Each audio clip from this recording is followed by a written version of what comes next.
Welcome, welcome, welcome. We are introducing a huge movie, and I want to say a big hi to Australia and New Zealand. This is a huge deal. What's up? My name is Maude, Garrett, and I've got two incredibly special people right here ready to introduce a special screening of Avengers Infinity War. Look, they don't need an introduction, but I'll do it for you anyway.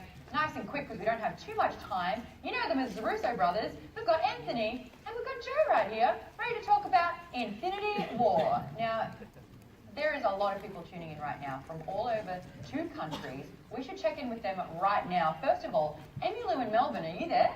Hi Maude, we are all really excited here in Melbourne. In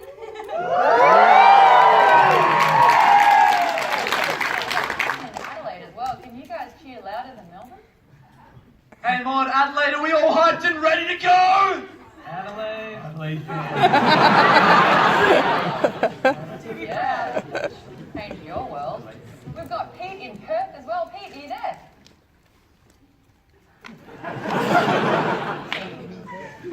What happened? Perth is in a different time zone in Australia. Maybe check back with Pete in a little bit. What about Mitchell in Brisbane? 2 decades. Mitchell. Ready here, Brizzy, how you feeling? I'm from Brisbane. We call it Brizzy. It's Australian for Brisbane. James in Sydney. Have you got the Sydney crowd there? You damn straight. Prepare to get out-cheered. That's a lot there.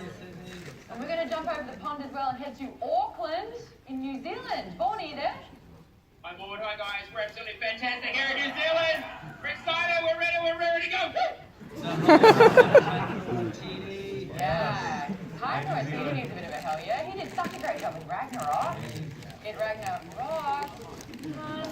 So, stream of 2,500 people. 2,500 people in cinemas right now, ready to watch Infinity War. My guess is for the 2nd time. Huge turnout in Australia and New Zealand, which was great. Now, 10 films now with superheroes. 10 years, 19 films in 10 years. That's a lot, and that's a big chunk of your life as well. I feel like it's all come down to this, Infinity War. All of the superheroes had their own movies, own origin stories, and now they've come together. A lot of people have submitted questions. You've jumped onto the Facebook page, the Marvel Australia New Zealand Facebook page, to ask some of the questions today.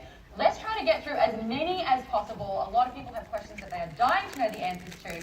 So, let's kick things off. Before we do, if you have not seen the movie yet, so if today is the first time you are seeing Avengers Infinity War, please go get some popcorn, go to the restroom, step outside, because there are a lot of spoiler questions that we're about to be asked. We are going into spoiler territory here, and Thanos does demand your silence. If you have been completely spoiler-free so far, well done. That's nearly impossible. So this is your last chance. We're going to be asking some questions and we're getting real. We're going into spoiler zone. So this one's from Tim, who's in Perth, and says, Thanos seems to turn the cliche notion of what a villain is on its head, to the point where we almost feel empathy for him and his journey. It suggests that, in some ways, every villain is also a hero, at least in their own mind. Would you also say that Avengers highlights a similar notion for the hero as well? In that often the hero in these films has had moments where they're also the villain in some way. Yes, that's a really excellent question, and I think it gets to the heart of how Joe and I approach these movies and what we love about storytelling and what we love about character. We do like villains to be complicated. We also like heroes to be complicated. I would look back at Captain America: Civil War as an example, just to stay in non-spoilery territory for a moment. Just the idea that the fallout that happened between Captain America and Tony Stark in that movie, both of those characters really had had made mistakes, and in order to end up in a conflict like that with one another, and even a character like Captain America, whose fortitude and purity is always what serves him, has compromised himself in that film. He lied to his friend. At least he withheld information from his friend that he knew he shouldn't have. So it becomes, we like characters that are very complicated. We feel like that's most reflective of life, most reflective of our experiences as we move through life. So that's what we try to bring out in our storytelling as well. It's fascinating to watch in Civil War because you're watching this argument unfold and you're not really on either side because no one's right and no one's really wrong. And that's the shades of grey that we're experiencing. Nice to not have spoilers there. But let's dive into the next question from Sam. Sam is from Sydney. And Sam wrote in saying, you guys have so much material to work with. So how do you draw the line on what's too over the top, what fans will enjoy seeing, or what they won't enjoy seeing? That's a great question. And again, hello, Sydney, and Sam, Sydney. You know, we grew up comic book fans. We love comic books. I still have my entire collection of comic books, thousands of books, sitting in my closet at home. You know, so we care deeply about these characters, these stories. When you fall in love with something as a child, it tends to resonate with you for the rest of your life. So for us, we try to tell the stories that we want to see. You know, and we try to frame the characters the way that we loved them when we read the books. We try to interpret them that way. You know, we grew up in the 80s when they were starting to deconstruct all the heroes from the Golden Age and the Silver Age and try to make them more human and put them in our real world as much as they could. And we try to do the same thing because those are the books that we grew up on and the books that we loved. So for us, we don't really think about how other people are going to respond to it. We think about how we're going to respond to it and hope that everyone else likes it as much as we do. And that's really our metric for making decisions in the storytelling. Do you have a favourite character? We do. Yeah. I do. He has a different favorite character. Go on. You want to go first? Confession time. Yeah, I can look at. We've just, you know, having made 2 movies from Captain America's point of view, I feel very close to that character, and I guess if I had to pick, I would go with Cap. How many people are Team Cap out there? Cheer if you're Team Cap. How are you not? How many people are Team Tony out there? Team Iron Man? Is that yours? Minus Spider-Man. Oh, yeah. He was my favorite character growing up. The most books that I collected of any superhero were Spider-Man books.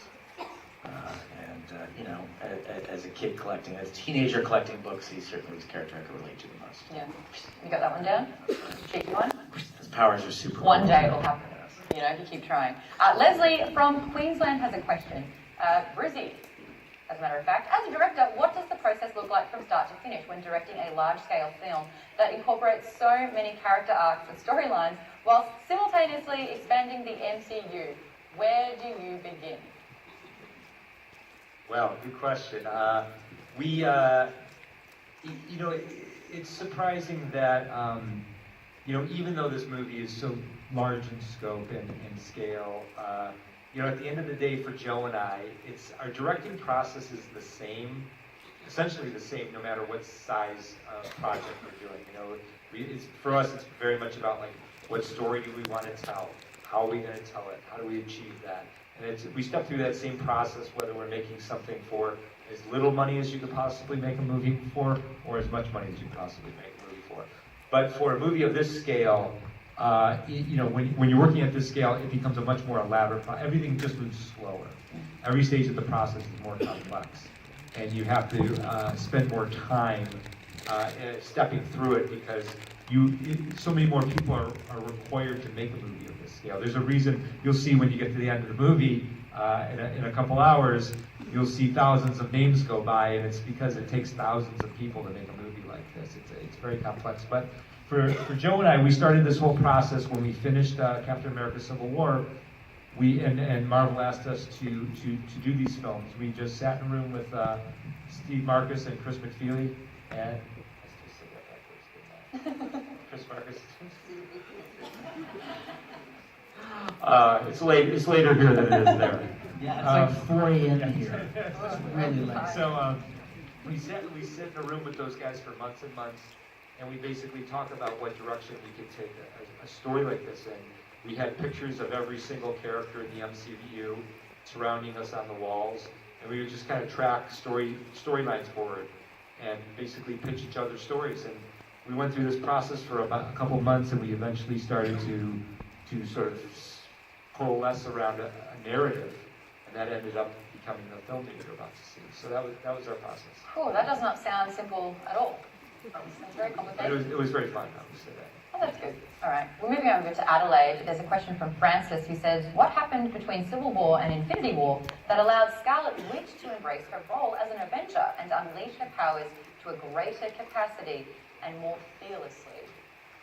Well, thank you, Francis from Adelaide. Great question.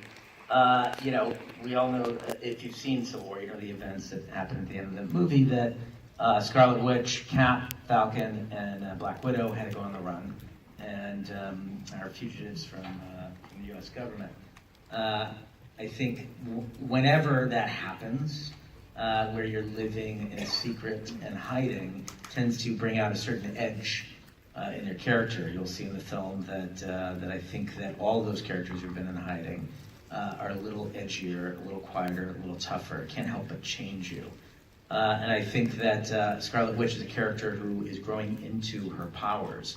We saw her origin story in Ultron, and since then I believe that, you know, her power comes from one of the stones, so from one of the great elements of the universe. She derives her power from that. And it is growing, and she's learning how to master it, and becoming one of the most powerful characters in the Marvel Universe, if not the most powerful character, although Carol Danvers may give her a run for her money. So I think it's for her, I think she's been on a growth arc. She's been spending a lot of time with Cap and Widow and Falcon, who are incredible mentors for her. She's been spending a lot of time with Vision, who's also an amazing mentor, supremely intelligent android, and I think and her, you know, she's learning to make her own choices and have her own agency and be empowered on her own. And it's very, you know, it's one of our favorite scenes in the movie where, you know, she becomes a dominant power, protecting Vision in the film, who is put into a helpless situation. And so I think, without giving too much away, I think you do see a great power display from her in this movie. She loses her brother in Age of Ultron, and it's like she has to rediscover herself and to trust again, Right. really. So I think Vision's played a huge role. I'm not telling you. You know everything. That's a very good point. Yep. Is that, I'm a big fan, and I'm having a lot of fun right now. cathartic moments help you grow as a character Let your and walk heal. out. And once you heal and you move to that next phase, it unleashes something new inside of you, right? And takes you to a next level of maturation. There you go. So we've got Amy in Melbourne has a Facebook question. Said, you've both said that you locked yourselves away for 6 to 8 months to get the film right. We meant 6 to 8 years. Oh dear.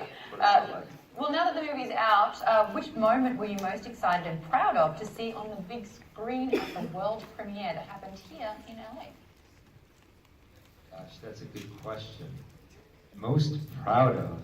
I don't, you know, again, I don't want to get spoilery, but there's something about the opening scene of the movie that just gives me a thrill.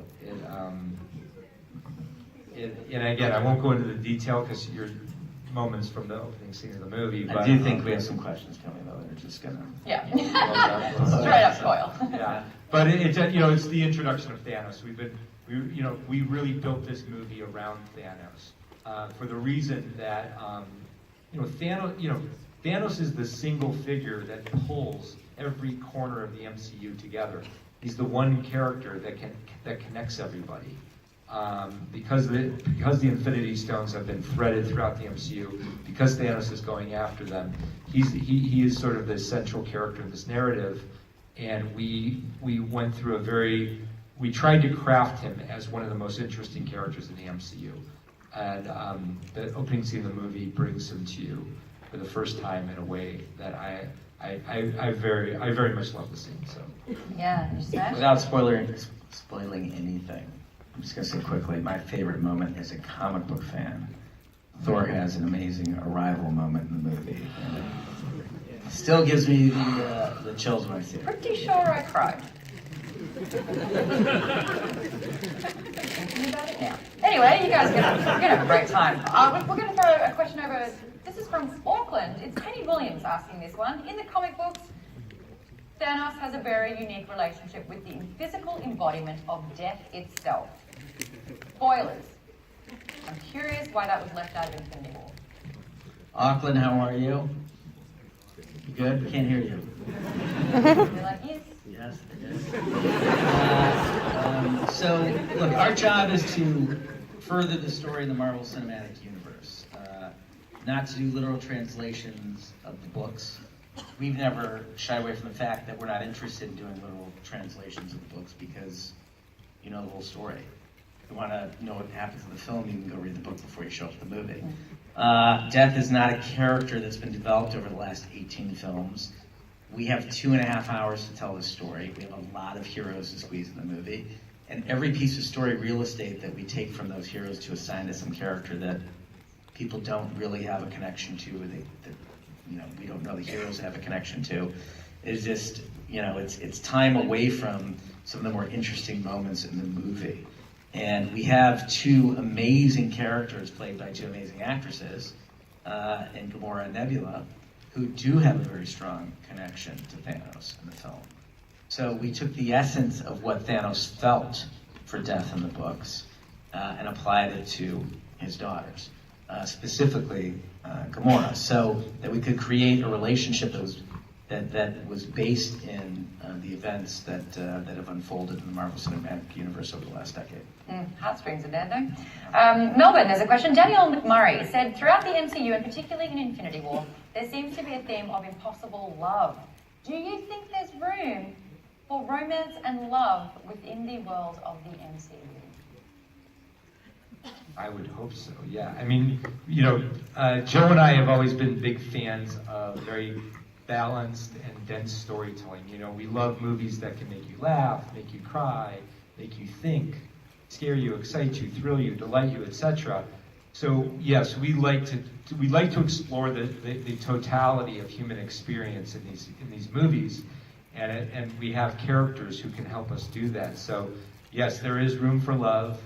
And I think, again, I don't want to get spoilery because you're about to see it, but I think that you will see a very clear depiction of some of the love, some of the places that can go in this film. So. Fantastic. Oh, there's hope for us all then. Frank Willis asked a question from Perth in WA. Frank's 9 years old. Frank asks, did you choose Spider-Man? Spoiler. Okay, hold on a second. Yeah, this is if you are still in the theater and you haven't laughed and you haven't seen the movie, you should stick your fingers in your ears and say la la la la la. Or hum the Avengers theme to yourself very loud. Great. Did you choose Spider-Man to be taken in the Thanos clip because it would be more shocking and upsetting? I was most upset by this part. Yeah, I was going to start by saying, Frank, we're sorry. Look, as storytellers, we like telling complicated stories. Sometimes there are things that you can deal with in fantasy that you don't want to deal with in reality, and I think that going on a journey with these characters, that part of what is valuable about storytelling is catharsis. And especially emotional catharsis. And there was an amazing story set up between Tony and Peter Parker, a father-son relationship that we knew just because, again, Spider-Man was my favorite character growing up. We knew how painful that would be. And I knew that when I was tearing up on set watching Tom Holland perform that scene, that we had got the scene right. And so, still it hurts me as much as it hurts you, Frank, and I'm sorry about that. And the last one we've got is from Vinci in Brisbane. He said, who out of the cast is most like their character and who is least like their character? Excluding Thanos, because Roland obviously isn't a genocidal titan. Shoot, we were going to say Roland. Thank you. That is a really interesting question, and I think, Joe and I could probably spend a lot of time thinking about this question and debating it. But to go off the top of my head, I would go with Robert Downey Jr. and Tony Stark as a person, their character. If you can believe it or not. He's been playing the character for the longest. He's been playing it for the longest, but Robert Downey is remarkably like Tony Stark. that any human being could actually be like Tony Stark. He's very much, he has a lot of that character's essence is in him. And who's least like? Karen? Oh yeah, that's a good one. Karen Gillan, who plays Nebula.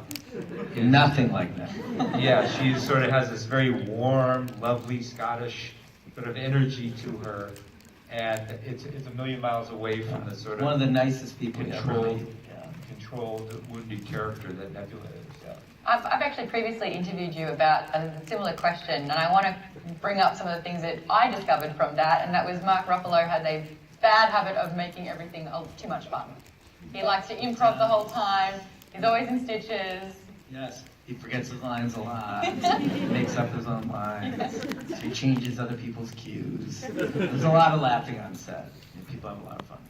And Chris Pratt outed Zoe as being the more thespian of the bunch. She's taking the art quite seriously. she's a very serious actor, and she does an amazing job in the movie. I mean, You're about she carries the film. I think a lot of the heart and emotion of the movie rests on her shoulders in the film. So yes, I would absolutely say that Zoe. Along with Benedict Cumberbatch, who's Yes. a bit serious about it as He well. is. You know, I think that some people on set like to change things up every take. Robert is one of them. Robert will never say the same line twice. He will always mix it up. He wants to keep it fresh for the other actors, keeps people on their toes, keeps them alive. Other actors prefer, to really study their lines, to understand their motivation, so they get to set that, neither process is better than the other. It just depends on who you are as an actor. I think Benedict's process is very different than Robert's. Benedict's is about preparation and knowing your lines and coming in and really understanding how you're going to play that scene. Must have been fun, the scenes that they have. It was great actually, because I think they both give a little to each other, as part of the process. And obviously we've got to bring up Australia's superhero. We've got Thor, God of Thunder. Yeah. It's really emerging Australia, I think, as the MVP of the MCU. Thor is really, I think, between Ragnarok and Infinity War, really pushed to the forefront of the heroes. He has a really complex and interesting story. He's lost a lot. There's a lot of humor there, but there's an incredible amount of pathos as well. And it makes for a very rich and interesting character. Lost his hammer, he lost his eye. There's a lot going on there. I can't say stop. Hammer time anymore. His father, his mother. Yeah. Poor thing. Well, there we have it. We have been talking about this movie a lot. It is time to watch it. This is Avenger Infinity War happening. Thank you so much for being a part of this live Q&A. So great unfolding these characters and learning a little bit more about them in particular scenes. And hopefully if this is your second time watching it, you're learning a little bit more this time around, especially with this information from the source itself. Everyone around the world and around Australia and New Zealand, thank you so much for tuning in as well. Guys, I guess it's time to start this movie. Yeah, let's get it going. Let's do it, Maude. Thank you so much. Yeah, thank you, Maude. That was great. And Australia, New Zealand, we're so happy that the movie is open there. We really hope you enjoy it. Thanks for spending your Saturday afternoon with us. Have a lot of fun. Take care, guys. Have fun. Bye.